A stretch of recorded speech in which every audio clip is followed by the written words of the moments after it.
वैष्णवे च नमः नमः।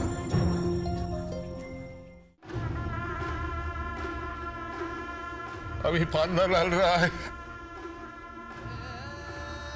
এই দেখ আমার চোখে জল, এই দেখ আমার চোখে জল।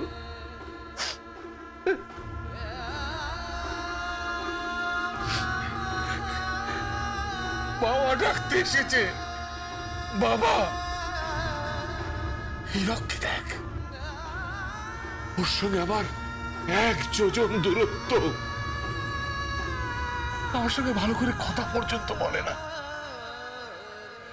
টাকা কড়ি সম্পত্তি ছাড়া পান্নালাল রায়ের খবর কেউ রাখে না রে। চলে যা, যা, চলে যা, চলে যা বাবা।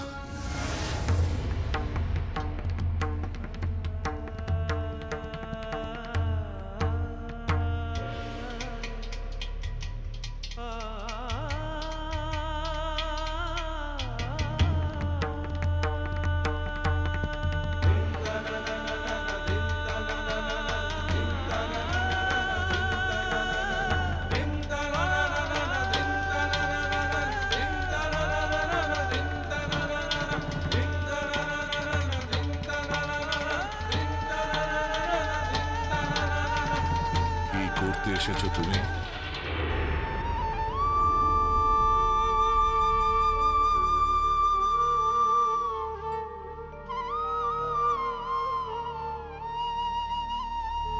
একবার গিনির সাথে দেখা করতে চাই বাবা। গিনি বাড়িতে নেই।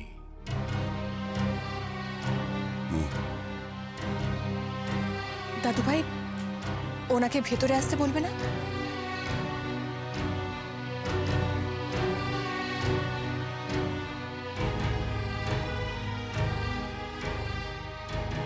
তোমার আর কিছু বলার আছে?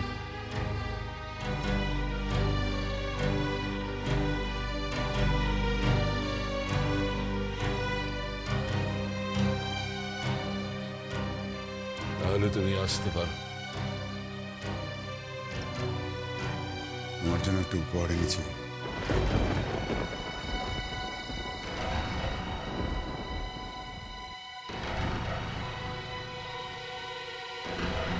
কি উপহার এনেছো তুমি?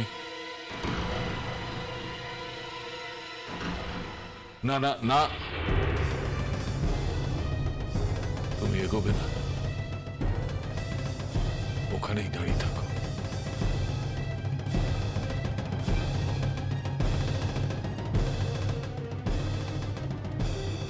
কি উপহার এনেছো তুমি? মনে আছে বাবা, তুমি আর আমি একদিন শীতের সকালে জগিং করতে বেরিয়েছিলাম। আরে খুব ঠান্ডা ছিল, আমি সোয়েটার জ্যাকেট না পরে বেরিয়ে এসেছিলাম। শীতে কাঁপছিলাম আমি। তুমি তখন তোমার শালটা খুলে আমাকে দিয়েছিলে।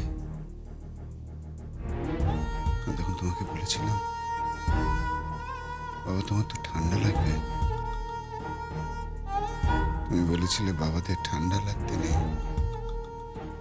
ঠান্ডা লাগে না বাবাদের। আমি তখন তোমাকে বলেছিলাম, বড় হয়ে আমি তোমাকে একটা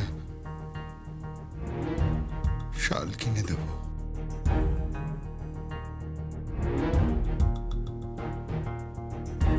মনে আছে বাবা? জানি তোমার কোটি কোটি টাকা, অনেক সম্পত্তি, অনেক কিছু আছে। আমার এই ছেলেটার শিখি ভাগ নেই। কিন্তু বাবা, আজ আমি তোমাকে এই শালটা দিতে চাই।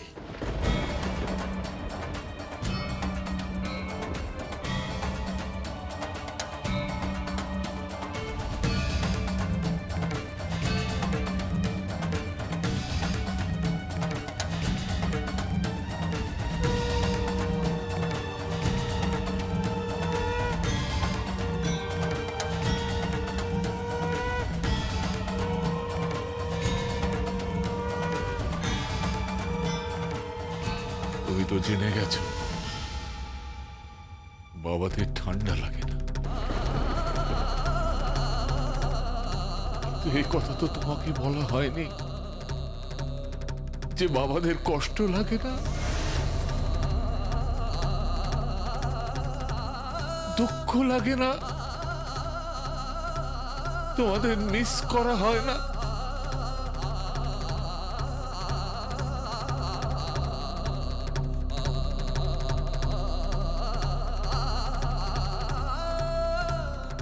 না না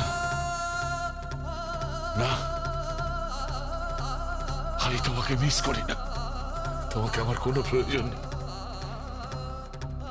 তুমি এখান থেকে চলে যাও। আমার কোহিনূর দাদু ভাই আছে, ঝুমকো দিদি ভাই আছে, ওদেরকে তুমি খুঁজে দাও।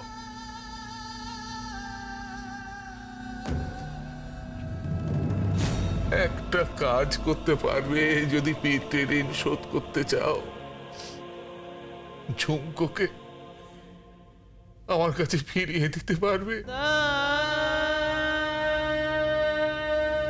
ও চলে গেছে,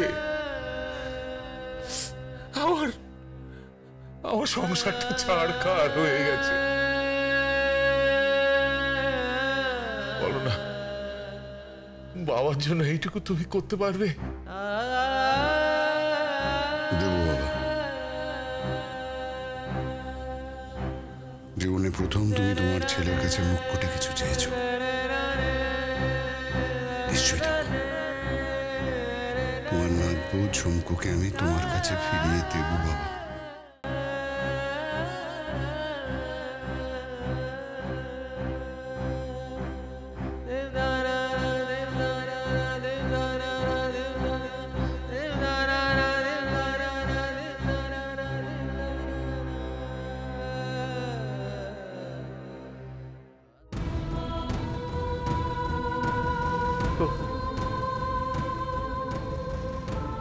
ও সবকিছু মনে রেখেছে। সেই কবে ঠান্ডার সময় ওকে একটা শাল দিয়েছিলাম, সেটাও ভোলেনি। শুধু শুধু আমাকে ভুলে গেছে।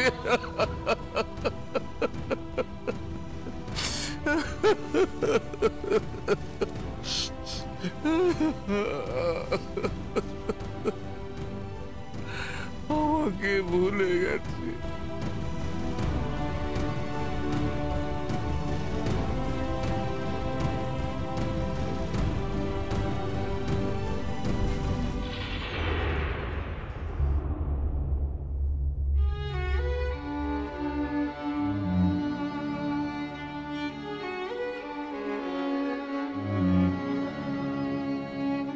এসে গেছে মহারানী, রায় পরিবারের সোনার বউ, সোনা বউ এসে গেছে। কি ব্যাপার, তুমি হঠাৎ আমার সঙ্গে এভাবে কথা বলছো কেন? বলছি মানে সারা বাড়িতে না তুমি আছো না গিনি বউ আছে, আর ভালো বউ তো সারাক্ষণ জড়োয়াকে নিয়ে ব্যস্ত, সংসারটা চালাবে কি? ঝুমকো যে নেই তার অভাবটা বোঝা যাচ্ছে, সারা বাড়ি খাঁ খাঁ করছে। দাঁড়াও দাঁড়াও দাঁড়াও হীরক, কি ব্যাপার, তুমি কি ঝুমকোকে মিস করতে আরম্ভ করেছো নাকি? এতদিন করিনি, এখন করছি। মনে হচ্ছে যে বাড়িতে একটা পুত্রবধূর প্রয়োজন আছে, ছেলের প্রয়োজন আছে। আমাদের তো বয়স হচ্ছে। দেখলাম বাবা হাহাকার করছে ইন্দ্রর জন্য। কার জন্য? ইন্দ্র এসেছিল। তোমায় কে বললো? টিকলি বলল, নোলক বলল, ইন্দ্র নাকি বাবাকে একটা শাল উপহার দিয়েছে, কাশ্মীরি শাল। যাও গিয়ে দেখে এসো। ঘরে দুর্দণ্ড প্রতাপ পান্নালাল রায় সেই শালটাকে নিয়ে কি হাহাকার করছে। আসলে কি জানো, টাকা পয়সা অর্থ সম্পত্তি এসব নয়, একটা ভরসার জায়গা চাই, একটা আশ্রয়ের জায়গা চাই। আমার ছেলেটা রাস্তায় রাস্তায় ঘুরে বেড়াচ্ছে, আর তুমি হার্টলেস পাশানি, তার কোনো খবর নিয়েছো? আর এই বউটা কি অন্ধ অবস্থায় রাস্তায় ছেড়ে দিয়ে, তারও কোনো খবর নেই। ওরে বাবা, এ তো দেখছি ভূতের মুখে রাম নাম। তাহলে হীরক রায় অজিত শেখরার মেয়ের প্রতি সিম্প্যাথেটিক হয়ে পড়ছে? সিম্প্যাথেটিক নয় তো। তুমি কি চেয়েছিলে? তুমি কি চেয়েছিলে আমাকে বলো হীরক? যে আমি ওই ঝুমকোকে মেনে নেব, বাড়ির বউ হিসাবে মেনে নিয়ে ওকে এই বাড়িতে রাজত্ব করতে দেবো? আরে রাজত্ব চালানোর কথা উঠছে কোথায়? ও তো কাজের লোকের, বাড়ির কাজের লোকের মতো পড়েছিল। কিন্তু চেয়েছিল একটু ভালোবাসা, একটু ভালোবাসা চেয়েছিল। আর আমরা ওকে মারতে চেয়েছি, কখনো জলে ফেলেছি, কখনো পোড়াবার চেষ্টা করেছি। আমার ছেলেটা রাস্তায় রাস্তায় তার বউকে খুঁজে বেড়াচ্ছে। আছে আর ঝুমকোই বা কোথাও? তার তো কোনো খোঁজ নেই।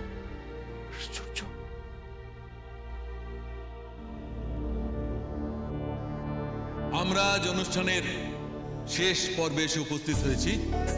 আজকের অনুষ্ঠানের শ্রেষ্ঠ আকর্ষণ এমন একজন নৃত্যশিল্পী যিনি চোখে দেখেন না, কিন্তু তার মুদ্রায় ফুটে ওঠে অপূর্ব এক অনন্য নৃত্যের ভঙ্গিমা, অপূর্ব অনিন্দ সুন্দর নৃত্যের ভঙ্গিমা।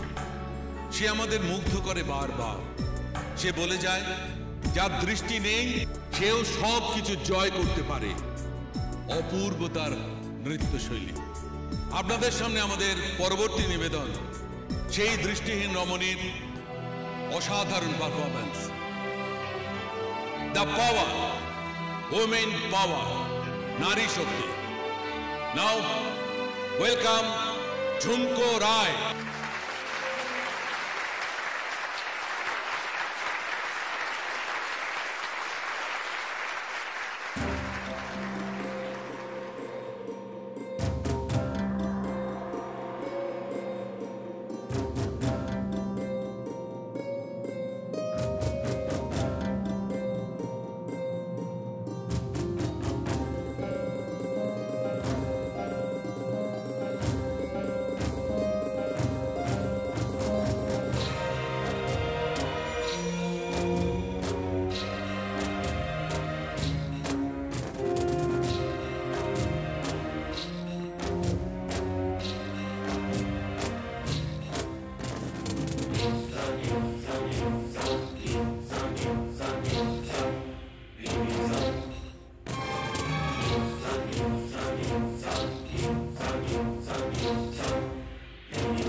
কি হলো, দাঁড়িয়ে আছো কেন? আরে ছেলে কিছু খাবে কিনা জিজ্ঞেস করো, ওর জন্য কিছু বানিয়ে দাও। না ওটের বিবির মতো গয়না পরে দাঁড়িয়ে আছে, এটা কোনো লাইফ হলো? তুমি এরকম ভাবে আমাকে খ্যাক খ্যাক করছো কেন? আমি কি করেছি? আর তাছাড়া তুমি যে এত বড় বড় কথা বলেছো, তুমি তোমার ছেলের জন্য জীবনে কি করেছো বলো? কি করেছো?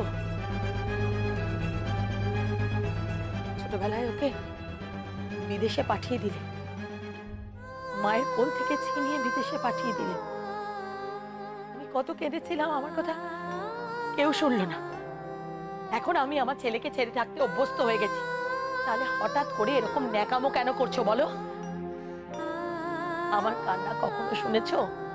দীর্ঘদিন আমার ছেলে চলে যাওয়ার পর আমি যে কেঁদেছিলাম, আমার কথা কেউ জানতে চেয়েছিলে, শুনতে চেয়েছিলে আমার কান্না।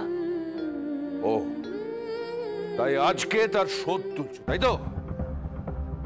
কি হলো, হ্যাটার মতো দাঁড়িয়ে আছো কেন?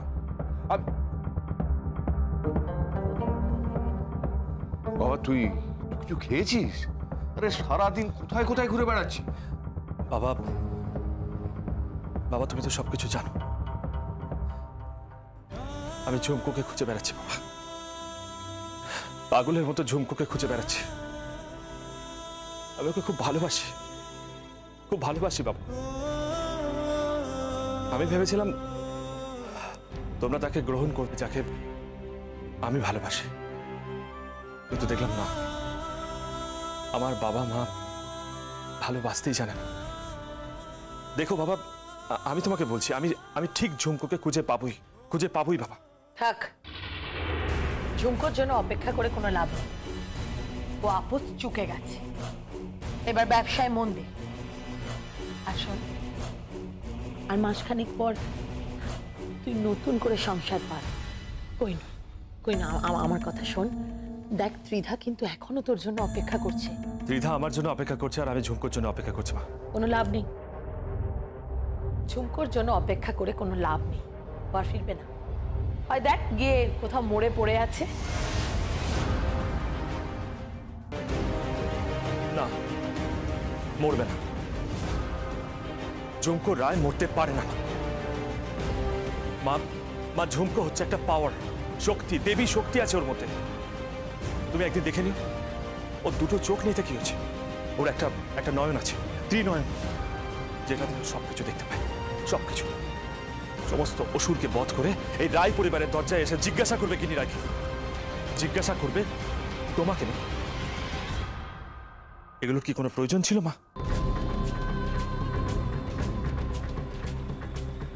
ঝুমকো ফিরবে না, আমি বলছি ঝুমকো ফিরবে না। আমি জানি তুই হয়তো চাইছিস ঝুমকো ফিরে আসো, কিন্তু ও ফিরবে না। ঝুমকো আর কোনোদিনও ফিরবে না।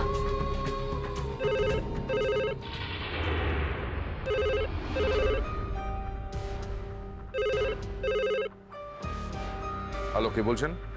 আমি গৌরী কইতেছিলাম। ও হ্যাঁ বলুন।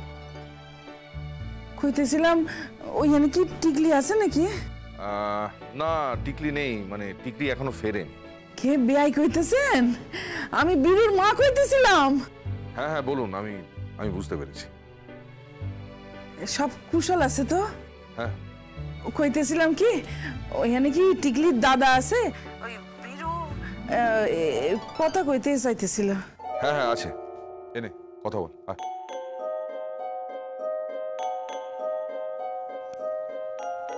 হ্যাঁ মাসিমা বলুন। সব কুশল মঙ্গল আছে তো বাবা? সব ঠিক আছে তো? শরীর ঠিক আছে? কেন, কি হয়েছে? মানে যে হারে মারছিল তারপর তোমার শরীর ঠিক আছে তো?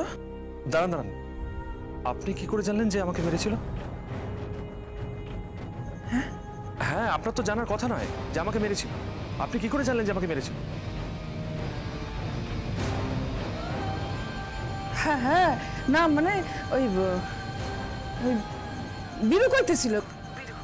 ও তাই বলুন।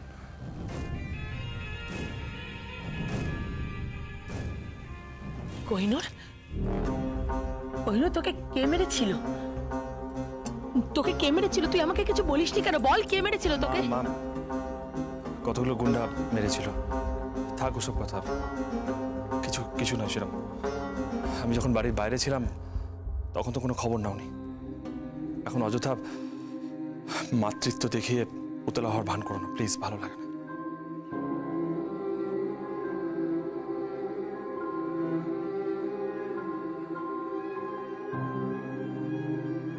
শুনলে তো, মা আর ছেলের সম্পর্ক মরে গেছে। হ্যাঁ, আর বাবা আর ছেলের সম্পর্ক যেন কত বেঁচে আছে। বাঁচবে, বেঁচে উঠবে, আমি বাঁচাবো আমি সবকিছু শুধরে নেব। হীরক, তুমি আমাকে একটা কথা বলো তো, তুমি কি বলতে চাইছো? তুমি ঠিক কি বলতে চাইছো তখন থেকে? আমি আমার করা সমস্ত ভুল, সমস্ত অপরাধ শুধরে নেব।